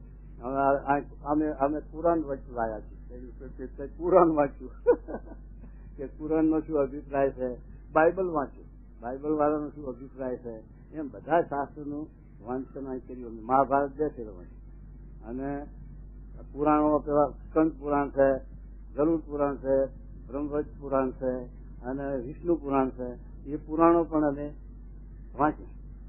અને બધા પુરાણ તો હાથ ના આવે પણ હાથ આવે વાંચ્યા. અને આવી રીતે જે વિવેકાનંદ નું જીવન ચરિત્ર, રામકૃષ્ણ પરમહંસ નું જીવન ચરિત્ર, આપડે પેલા ચૈતન્ય મહાપ્રભુ નું જીવન ચરિત્ર, ત્યાંથી દક્ષિણના પેલા થઈ ગયા ને તુકારામ ને એનું જીવન ચરિત્ર, જ્ઞાનેશ્વર ગીતા, આ બધા પુસ્તકો આ બધા પુસ્તકો વાંચી અમે 2 વાર પાઠ કરી ગયા. એ બધાનો સાર આપણે જાણ્યા છેવટમાં છેવટ અભિપ્રાય શું શાસ્ત્રનો આ છે કે છેવટ એ જ અભિપ્રાય છે કે દેહ મિથ્યા છે અને આત્મા બ્રહ્મરૂપ છે, અને ગીતાનું બીજું અધ્યયન શાસ્ત્ર માત્ર કહે છે, અને એ આત્માને તમે તમારા સ્વરૂપનો પોતે ભૂલી ગયા અને કહો મને આત્માના દર્શન કરાવશો. મને આત્મા કેવો છે કે એ બોલે છે, પૂછે છે, કોણ છે એ નોખો, એ બોલે છે ને પૂછે છે, અને એ જો ના બોલતો જીભ બોલતી હોય કે મોઢું બોલતું હોય તો એ આત્મા આગો પાછો જાય પછી બોલે તો હાથ માટે એ બોલનારો જ આત્મા. મહારાજે અર્ચના વચનાવતમાં ટૂંકમાં 2 લીટીનું સ્વરૂપ સમજાય મહારાજ કે આ જો હું તમને ટૂંકમાં આત્માનું સ્વરૂપ સમજાવું કે શ્રોતા અને વક્તા બે ની વાત કરી કે શ્રોતા છે એ પણ કાન દ્વારે આવીને આત્મા જ આ વાત સાંભળે અને વક્તા છે એ પણ આ જિજ્ઞાસા દ્વારે મુખ દ્વારે આવીને બોલે માટે આત્મા સિવાય છે નહીં કશું. આ તો અમથું સત્ય વાંચવાનું છે અપનાતું ખોટું અને હાથો તો ચૈતન છે આત્મા. એ આત્માનું તમને ભાન ભૂલ્યા છો એટલે તમને એમ પેલું થઈ ગયું કે હું મરી જઈશ, હું જન્મીશ, મારે બાળપણ, મારે ઘરપણ, મારે જુવાની, મારી નાચ ફલાણી, મારું કુળ ઊંચું, આવી રીતે હું અમીન પાટીદાર, પૈસણ વગર મારે ના ઘર થાય, આવી બધી અભિમાન થઈ ગયા. એ અભિમાન કાઢવા માટે સત્સંગ છે અને એ અભિમાન ના નીકળે ત્યાં સુધી આત્માનું જ્ઞાન દૂર છે. વર્ણયાશ્રમ તણી આજ મહાવિકટ છે એ પાથરી વાત તે કેમ પીછે. વર્ણન આશ્રમ ની વાત બહુ મોટી બંધનકારી એટલે પાથરી વાત કેમ પીસી શકે તો એમ કે વર્ણ આશ્રમ તણી આજ મહાવિકટ છે તે પાથરી વાત તે કેમ પીછો. વર્ણ આશ્રમ ની પંચી હોત તો મીરાભાઈ રોહિદાસ નો સમાગમ કરી શકત એ વિચારતો. રોહિદાસ કોણ હતા? નાગર બ્રાહ્મણ ને જુનાગઢ ના. રોહિદાસ તમારા હતા પણ મુક્ત હતા. પૂર્વના કોઈ સંજોગી લખ્યું છે કે ભક્ત બીજ પલતે નહીં, જો જુગ જાય અનંત, ઊંચ નીચ ઘેર અવતરે પણ આગળ સંતના. તો રોહિદાસ એવા ભક્ત હતા. કોઈ કારણસર ભગવાને અમને એ યોનિમાં અવતાર આપ્યો પણ ભક્ત પણ જાય છે તો મીરાબાઈ નું કલ્યાણ એમને કરી નાખ્યું. અને મીરાબાઈ રોહિદાસ ની પેઢી એવું ગવાયા છે, કીર્તનો ગવાય તો. અને જો વર્ણાશ્રમ માનું તો આ તો ક્ષત્રિય જાત. મીરાબાઈ એટલે કઈ સામાન્ય માણસ છે, રાજાની રાણી અને વળી ક્ષત્રિયની જાત અજલવાળા. અને આ રોહિદાસ નો સમાગમ કરે એ કેટલી વર્ણાશ્રમ ની પંચી તોડી છે ત્યારે સમાગમ થઈ શક્યો હશે. તો બીજું દ્રષ્ટાંત શાસ્ત્રી મહારાજ નું લ્યો. શાસ્ત્રી મહારાજ વિજ્ઞાનાનંદ સ્વામી. વિજ્ઞાનાનંદ સ્વામી કોણ હતું? શ્રીજી મહારાજ ના સાધુ. 12 વર્ષ મહારાજ ભેગા રહેલા એવા નંદ સાધુમાં ના હતા. એ વિજ્ઞાનાનંદ સ્વામી ની સાથે શાસ્ત્રી મહારાજ દીક્ષા લીધી. એમના શિષ્ય થઈને રહ્યા. અને વિજ્ઞાનાનંદ સ્વામી સુરતમાં રહેતા એટલે શાસ્ત્રી મહારાજ સુરત રહેતા એમના ભેગા. એમને સાથે કોઠારી ભંડારી કરવા સારું ગોરધન કોઠારી ને વિહારલાલજી મહારાજ ને બહુ મચ્યા. પણ શાસ્ત્રી મહારાજ કે મારે તો મહારાજ ના મળેલા હોય, વળી સાથે સંસ્કૃત ભણેલા હોય એવા મોટા સંત ભેગા દીક્ષા લઈ અને મારે તો ભણવું છે, વિદ્વાન થવું છે. એ શાસ્ત્રી મહારાજ કહેતા. એટલે પછી એ સાથે વિજ્ઞાનાનંદ સ્વામી ભેગા રહેતા. હવે એ વિજ્ઞાનાનંદ સ્વામી ભેગા રહેતા ત્યારે ભગતજી મહારાજ ભગત એ ગુણાતી સ્વામી ના શિષ્ય તે વાતું કરે. શાસ્ત્રી મહારાજ સાંભળે પછી આ બ્રહ્મની પરબ્રહ્મની વાત કરે, અક્ષર પુરુષોત્તમની વાત કરે, ભક્તે થઈ ભગવાનની ઉપાસની વાત કરે. ત્યારે શાસ્ત્રી મહારાજ ભગતજીને કહે કે મારા ગુરુ 12 વર્ષ સ્વામી મહારાજ ભેગા રહ્યા છે અને મારા ગુરુ ના જાણતા હોય અને મારા ગુરુ જાણતા હોય મને વાત કરે કે ના કરે કે તમારા ગુરુ જાણે એમ બધું થાય પણ વાત કરવી અત્યારે મહારાજનો મહિમા સમજાતો નથી. મહારાજનો મહિમા કહેવા જઈએ તો એ ખાંસી આવે. અને શ્રીજી મહારાજે પોતે હયાતીમાં વડતાલની અંદર પોતાની મૂર્તિ પધરાવી ત્યારે 2 ભાગ પડી ગયા. અડધા સાધુ કે માણસની મૂર્તિ હોય નહીં, માણસ તરીકે મહારાજ માને મનુષ્ય માણસની મૂર્તિ ના હોય. અને કેટલાક કે ભાઈ માણસ પણ મોટા પુરુષ છે, મોટા પુરુષની મૂર્તિ હોય છે. એમ કરીને મહારાજે રાતોરાત પોતાની મૂર્તિ પધરાવી અને ઉપાડી મેલી ગોળી. હો આ પછી પાછળ ફલન પૂછાતા લેતા એવું કર્યું. અને મહારાજે હવે મહારાજની મૂર્તિ પધરાવવામાં આટલી થતી મુસીબતી તો મહારાજના હારે મહારાજના ભક્તની એટલે ગુણાતી સ્વામી તો ગોપાલ મૂર્તિ પધરાવવાનું કેટલું આવરણ આવે તો કેટલી ઉપાધિ થાય. તો પછી એ સી રીતે બની શકે. બિહારજી મહારાજ જેવાની ના પાડી. જયારે ભગતજીમાં જાગા સ્વામી કીધું કે તમે મહારાજની મૂર્તિ સાથે મહારાજના ભક્ત ગુણાતી સ્વામીની મૂર્તિ પધરાવો તો તમે દીકરા નથી. મહારાજ અમે પ્રાર્થના કરી તો મહારાજ તમને મહાપુરુષ જેવા દીકરા દે. પણ બિહારજી મહારાજ એ તો મારા ગુરુ છે. ગુણાતી સ્વામી એને તો માનો વર્તમાન ધરાયો છે, મારા ગુરુ છે અને હું બધો મહિમા સમજુ છું. પણ આ ભેટની ઉપાધિ થાય અને સંપ્રદાયમાં ઉહાપો થાય એટલે એ કાર્ય મારાથી બની શકે એવું નથી અત્યારે. એમ છતાં જાગા સ્વામીને બિહારજી મહારાજે કહ્યું. પછી સતી જાગા સ્વામી શાસ્ત્રી મહારાજ, એ વખતે શાસ્ત્રી મહારાજની ઉંમર 25 વર્ષની છે અને ભણતા. શાસ્ત્રી મહારાજ કે શાસ્ત્રી જાગા સ્વામી, આ તમે જો ભક્તિ ભગવાનની ઉપાસનાની મૂર્તિ પધરાવો તો શાસ્ત્રી મહારાજ વાત શું કરો છો ભગતજી મહારાજ, અમારે એક પત્તું જોતું હોય તો પોતાને જોઈએ, પત્તું જોઈએ તમારે લખવા આપો ને તો 1000 પ્રશ્ન કરે. તમારે ક્યાં સાથે હગાવાલું છે, તમારે ક્યાં વેવાઈ છે, તમારે શું કાગળ લખીને કામ છે, તમારે ક્યાં કાગળ લખવા છે, તો પત્તું ના આચારો. આટલી મુસીબતી એમાં તમે આ વાત કરો, લાખો રૂપિયાનું મંદિર કરો, 15 પછી જાગા સ્વામી કે તમારે દ્વારે આ કામ થશે અને તમે સંકલ્પ કરતા ભૂલો એ તમારી ખોટ, અને અમે સંકલ્પ પૂરા ન કરીએ તો અમારી ખોટ, માટે તમે હા પાડો. બીજું ઝડપો. સ્વામી હિંમત ગાડી ના પાડી અને ભગતજી રાજી થયા જાગા સ્વામી, અને પછી હા પાડી. અને પછી સ્વામીએ આ ભગતજી મહારાજનો પ્રારંભિક ભગતનો સમાગમ કરવા માંડ્યા, અને પછી આ જ્ઞાનની પ્રવૃત્તિ થઈ એટલે ઉપાધિઓ કરવા માંડી સંતોએ ભક્તોએ કે આ સાધુ આપણો રોટલો ટાળશે. કેમ કે આ સાથે ગામડામાં ફરે અને જ્ઞાની મંડળ કહેવાય, અને પછી સાથે સોહેદ પછી કથન કીર્તન વાર્તા કરે તો લોકોને પછી ભાર પડે ને આશ્ચર્ય છે. પેલા તો દેહના તાલમાં પડ્યા હોય, પૈસા ભેગા કરવા પેલા અને પદાર્થ એમાં પડ્યા હોય, અને આ સાથે આ ધંધો કરતા પછી હકાવે. પછી એ આ સાથે શાસ્ત્રી ચાલીનો આવા સંકલ્પો વ્યક્ત કરવા માંડ્યું વડતાલમાં. તે શાસ્ત્રી મહારાજ જાતા હોય, કથા વાર્તા ચાલતી હોય, 5% 100 માણસ ભેગું થઈ જાય, અને બીજા સદગુરુ હોય તે માચો ઉડાડતા ત્યાં કોઈ બેસે નહીં હો. અને શાસ્ત્રી મહારાજ નાના તો એના આગળ બેસે પેલા ભરે ને, તે મોટા તો મર્યાદામાં ન બોલે પણ પેલા ચડાવે. આ કથા કરે છે ને એના વચ્ચે માટલું પાણીનું ભરી હુંહરા પડો નાખવું એટલું, માટલું ભલે ફૂટી જાય પણ ઇંગ્લિશ કથામાં તો ભંગ થાય. આ દાન આ ઈર્ષ્યા. પછી એવું કરે. પછી શું કરે બીજું, ધુવાડા કરે, ધુવાડા મરચાના આવું કરે. એટલે શું બધા હું કરે ને ભાગે આવું કરે. અને છેવટ કેવો ઠરાવ કર્યો કે ચૂલમાં નાખો. વડતાલના ચૂલા તો મોટા હોય ને, 500 માણસની રસોઈ રોજ થતી હોય, 500-800 માણસની. હવે એ તો મોટી ચૂલ્યો હોય અને મોટા રંગાળા તડકણ હોય ગાયના, તો પછી આવી ઠરાવ કર્યો. 5-25 સાધુ ભંડારમાં કામ કરતા હોય. પછી મોકલ્યો માણસ, જાઓ શાસ્ત્રી બોલાવો, રોટલી કાંઈ વણી છે મદદમાં આવે છે. તો શાસ્ત્રી મહારાજ ને પેલા સાધુ એક સાધુ બચારો દયાળુ કે ખૂટ્યો. શાસ્ત્રી કે જો તમે ભંડારે આ જશો ની બોલાવે તો મેં તો તમારું કરસલ કાઢવાના. પછી શાસ્ત્રી મહારાજ બોલાવાયા. સ્વામી ગયા ને, સ્વામી કે મારે તબિયત શીખવી પણ પછી જમવા જવું ને તો જમવા જવું. તો મોટા મોટા આપણા ગુજરાતમાં ભગતજી મહારાજના શિષ્યો હતા. ચરોતરમાં મોટા મોટા ગામ જેમ આણંદમાં કેશવલાલભાઈ હતા, આગેવાન હમણાં પોખરામાં ગોંદા હતા, એ હતા. આ સ્વામી વડોદરા ફાય એમાં દયાભાઈ કરીને એક હતા.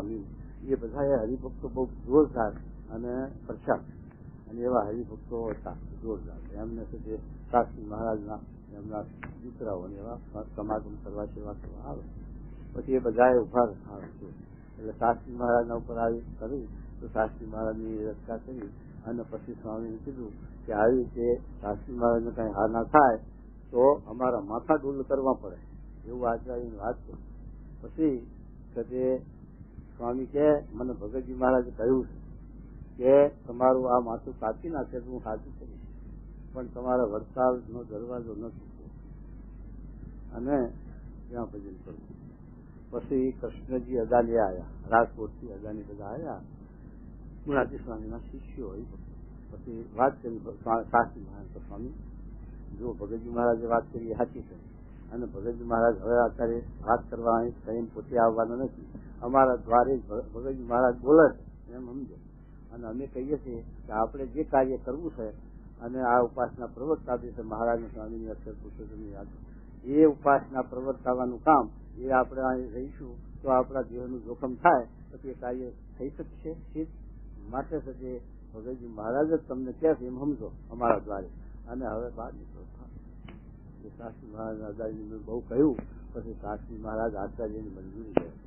તારા આચાર્ય કહ્યું કે આચાર્ય ભેખનો હું આપો છે અને ગામડે જઈને બહાર ભજન કરો તો સારું. આચાર્ય પધરાવી છે. પછી શાસ્ત્રી મહારાજ જ્યાં હરિકૃષ્ણ મહારાજની મૂર્તિ પધરાયેલી મહારાજે હાથે એ મૂર્તિ આગળ જઈને પ્રાર્થના કરે, હે મહારાજ, અમારે તો વડતાલમાંથી નીકળવાની ઈચ્છા નથી અને નીકળવું નથી, પણ આપની પ્રેરણાથી, આપની ઈચ્છાથી, આપની મરજીથી જો અમારે બહાર જવું પડતું હોય તો અમારા ભેગા હાલ અમારી રક્ષા કરી. એ શાસ્ત્રી મહારાજ એ હરિકૃષ્ણ મહારાજની મૂર્તિ આગળ આવી પ્રાર્થના કરી અને પછી પોતે છે બહાર નીકળે અને પછી ફરજ અને પછી વાક્ય જુએ છે, પાછા આપણને લઈ લે, બોલાવી લે. 12 મહિના સુધી વાત જોઈ છતાં કોઈ સંભાળ્યું નહીં, ભાવે ન પૂછો વરસાદ. ત્યારે પછી હરિભક્તોએ કહ્યું કે આપણે એક મંદિર કરો સ્વામી, તો એ આશરો થાય, ઉતારો થાય. પછી હરિભક્તો ભેગા થઈને ખરડો કર્યો તો 40,000 રૂપિયા ખરડો થયો આણંદમાં.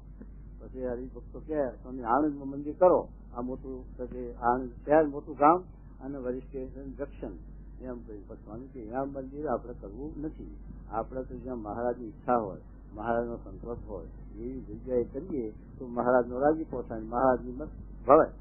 એમ જાણી પછી ભૂતપાસણમાં કાશીદાને મહારાજે વરાચેલો અને લક્ષ્મીનારાયણની મૂર્તિઓ વડોદરામાંથી જૈનના ઘરમાંથી પાયા ખોદતે નીકળેલી સનાતન મૂર્તિ, એ મૂર્તિઓ પછી સંતોને લેવા મોકલ્યા હતા. પછી ના પાડતા મહારાજ દર્શન કહ્યું કે તે અમને આપવાની હા પાડીને અત્યારે ના કેમ પાડો? પછી એ મૂર્તિઓ આપે છે, એ સંતો લઈને આવે છે બોચાસણ, પછી લઈ જઈ છે ગઢડે, પણ વરસાદ પડ્યો, ગાડા હાલ્યા નહીં, પછી મૂર્તિઓ કાઢી નાખી ત્યાં બોચાસણ કાશીદાના ત્યાં. અને મહારાજ સંતો ત્યાં ગયા. ત્યાર પછી મહારાજને વાત કરી એટલે મહારાજ કે લક્ષ્મીનારાયણ દેવ છે, જો નરનારાયણ હોત તો આવત બદ્રિકાશ્રમમાં, પણ આ તો લક્ષ્મીનારાયણ દેવ છે. અહીં સૌરાષ્ટ્રમાં હુકા દેશમાં શું લીંબુડીઓ ખાવા આવે લીમડાની?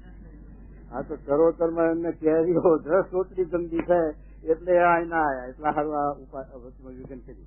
પછી મહારાજે બધે મંદિર કરવા હાલ બ્રાહ્મણ ગામ અને તે બધું જોયું ગામડા, પણ મહારાજે જેવી વડતાલમાં ગૌશાળાની યુક્તિ એવી રીતે જોઈ, આ પુસ્તકમાં શબ્દ લખ્યા છે.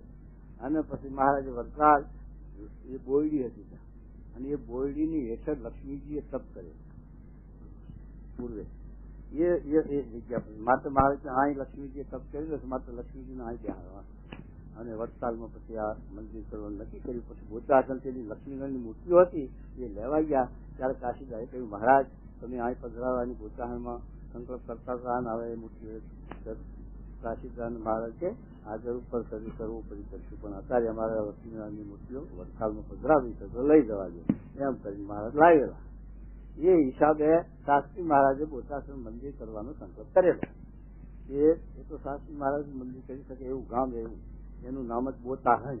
બોતાહણ 12 મહિને એક જતો કરે નોખા હો મેં ભાગ્ય આવા પણ એ તો તે મહારાજ શાસ્ત્રી મહારાજે મંદિર ઉતરી નાખ્યું કરી.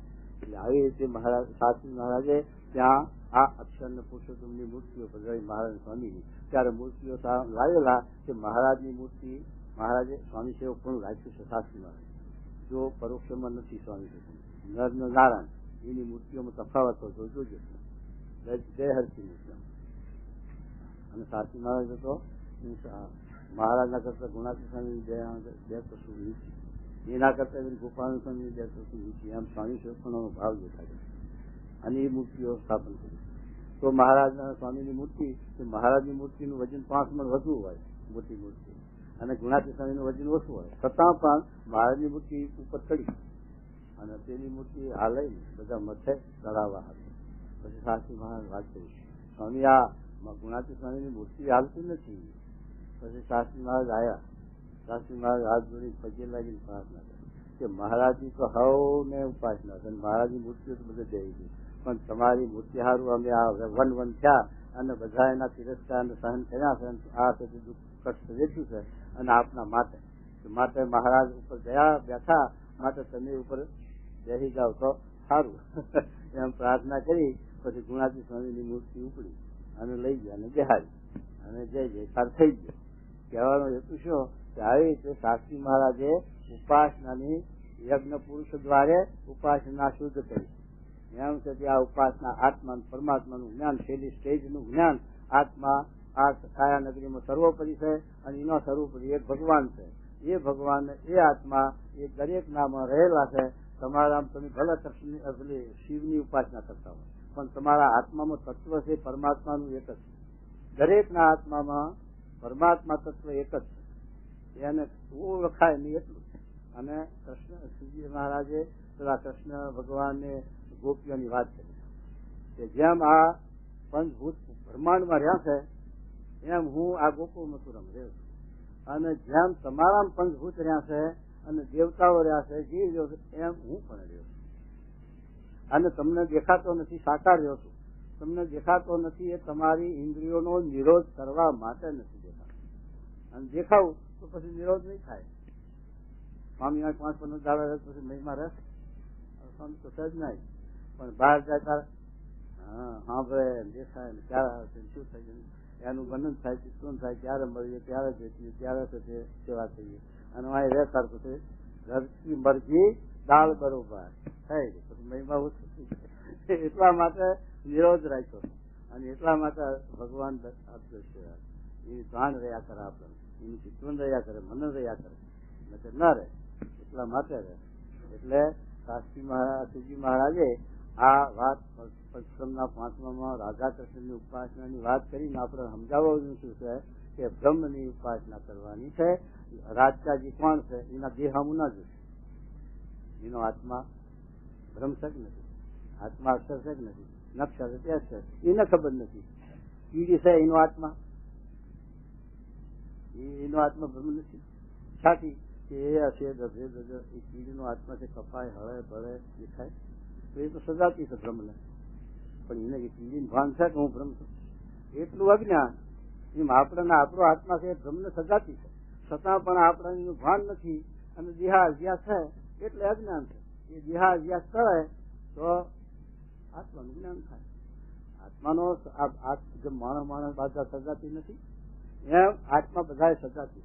સજાતી ના ગુણ શું કે હશે ધબે દરમ, કપાય નહીં, હળે નહીં, બળે નહીં, બાળપણ નહીં, ઘરપણ નહીં, જુવાની નહીં, બધા આત્માનું એવું. પણ છતાં પેલાનું જ્ઞાન નથી, એના સ્વરૂપનું એને જ ભાન નથી, પોતાના સ્વરૂપનું પોતાને જ ભાન નથી. એટલે સુસુપ્તમ લખ્યું ને યાની શાપ સર્વ ભૂતાનો, એટલા સારું લખ્યું ભૂતાનું. એને જાગૃત કરવા આ પોતાના ભાનનો લાવવા માટે સત્સંગ છે, સમાગમ છે. અને એના ભાનમાં આવી જાય અને એને સમજાય કે હું બ્રહ્મ છું, હું મરું નહીં, આત્મા તો અખંડ અવિનાશી. અને દેહનો ભાવ મિથ્યા થઈ ગયો, પછી ખોટો પડી ગયો.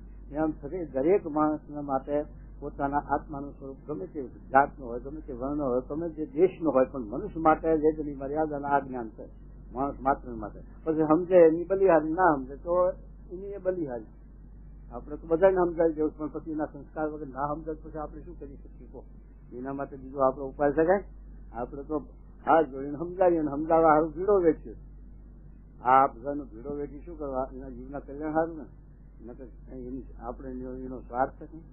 એના માટે આટલો ભીડો હરિભક્તોનો વેચી તો શું કરવા કે કાંઈ કરતા આ જીવને આ જ્ઞાન સમજાઈ જાય છે તો એના જીવનું અસ્થિર ઉભું થાય. એક જીવને ભગવાનના આ માર્ગે ચડાવે તો બ્રહ્માંડ ઉગાડવાનું પૂર્ણ થાય છે. એટલા માટે ભગવાનને મોટા પુરુષો આ દાખલો કરી અને આ સત્સંગ કરાવે છે અને આ ભીડો વેઠે છે. ન કે એ તો બેઠા બેઠા પેલા કુંડ ઉપર જઈને બે તો અહીં ઢગલા થાય બીજી સિદ્ધિના. એને કઈ આ દાખલો કરવો ન પડે, પણ આપડે સારું કરે છે. પણ જીવની અવય આડો રહી કે જેમ છે માં પાણી ભરવા જાય ને, બેમણ માથે બેડું બેમણ નું હોય માથે, પણ છોકરું રડતું હોય પછી લાંબો હાથ કરે. છોકરો આમ લાંબો હાથ ગોદમાં લઈ લે, પણ છોકરું મારું અનાળી એ લાંબો હાથ કરે તો હારું તો માટે પછી એની માં શું કરે, પછી સાકે ને પાટું મેળવીને હેલી જાય. એમ આપણે અન્ય વેળા કરીએ તો ભગવાન પાટું મેળવીને હાલ્યા જાય, અને જો આમ હાથ કરીએ તો ઉચકી લે, તેડી લે, અને કંદોલે બહારી લે. ખરું ખોટું? આવું છે. એટલા ક્યાં શું ત્યારે જોવા.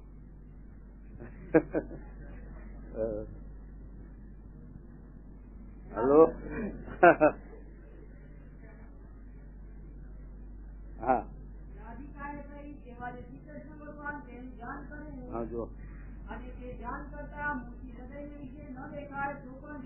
અને 15માં 100 વર્ષ ભગવાનની મૂર્તિનું ધ્યાન કરતા 100 વર્ષ થાય તો ધ્યાન પડી ન મેલું કંટાળીને આવશે તો એને એકાંતિક જાણવું. મૂર્તિ દેખાય કે ના દેખાય પણ એકાંતિક લખી તો એવું કહ્યું. પણ કાયા થઈને તે જાતે મૂકી દેવું નહીં. હા, એવી રીતના જે આગ્રહવાળા છે આ તો ઘડીક જાય ને કેમ દેખાણા નહીં ભગવાન, હાલો ભાગો. એમ ના થાય. આ તો ભગવાન બહુ છે જે કસોટી કરે. ભગવાન જે પેલો આંબલીના ઝાડ હેઠળ તપ કરતો, પછી નારદજી વૈકુંઠમાં જતા. ત્યારે નારદજીને કહેવાય, હોય નારદજી ક્યાં જાવ? વૈકુંઠમાં ભગવાન થાય. તમારો સંદેહો ના લઈ જાવ. શું સંદેહો તારો? બોલ કે આ હું આંબલીના ઝાડ હેઠળ તપ કરું છું, તે ભગવાન મને દર્શન દે છે ક્યારે, અને દે છે કે નહીં દે એનો સમાચાર લેતા. એ જ્યાં નારદ પછી ભગવાનનો સંદેહો કીધો. ત્યારે ભગવાન કે એને એમ કહેજે કે એ આંબલીના પાંદડા છે ને એટલા જુગ જશે તાર દર્શન. અરે ભગવાન તું ના જ કહો ને, નહીં દેવો દર્શન કે ના, એવું તો કહેવાય નહીં, પણ આટલો વાર છે, વિલંબ આટલો છે. પછી નારદજી વિચાર કર્યો કે આ વાત એને કર્યા જેવી. પછી નારદજી નીકળ્યા ત્યારે પેલા પરભાર્યા આવ્યા. પેલો હાકલ મારે, નારદજી આવો, મારો સંદેહો તો લાવો, સંદેહો તો કહો. પણ ત્યાં કીધા જેવો નહીં, તું તાર કરતો એ કર્યા કર કે ના, જે કીધું એ ભગવાને કહો. ત્યારે પછી નારદજી ત્યાં ફાયન કીધું કે ભાઈ જો આ આંબલીના પાંદડા છે એટલા યુગ જશે તારે કે દર્શન દઈશ. એમ ભગવાને સંદેહો કર્યો છે, એટલું કીધું છે ને કે દર્શન દઈશ. કે હા, તો નાચવાન કૂદવા મંડી પડ્યો, મને ભગવાન દર્શન દેશે, મને ભગવાન દર્શન દેશે. તે ભગવાન આઈને ઉભા રહ્યા. ભગવાન તરત આઈને ઉભા રહ્યા. નારદજી કે આવા ના જૂઠા બોલા, મને ગોઠો પાડ્યો. કહેતા હતા આટલા યુગે દર્શન દઈશ અને આઈને ઉભા રહ્યા તમે, અને મને ગોઠો પાડ્યો, ખોટું પાડું. કે પણ નારદ મને ધીરજ ના રહી, એની શ્રદ્ધા જોઈને ધીરજ ના રહી, માટે એને શ્રદ્ધાવાન લપતે જ્ઞાન. શ્રદ્ધા વાળાને તરત દર્શન છે, માટે એની શ્રદ્ધા રાખીને આપણે 100 વર્ષ નહીં થવા દેવો, દર્શન તરત જાય છે. પણ ગભરાવું નહીં કે 100 વર્ષ ક્યાં થાય, હાલો ભાગી થઈ એવું ના કરવું. અરે હા, એની ઉપર ભગવાનની મોટી કૃપા થાય થાય છે છે. અને એની ભક્તિ કરીને ભગવાન એને વશ થઈ જાય છે. વાહ. ઇતિ વચનામૃતમ એવી રીતે ગરડા પ્રસંગનું પાછું લઉં.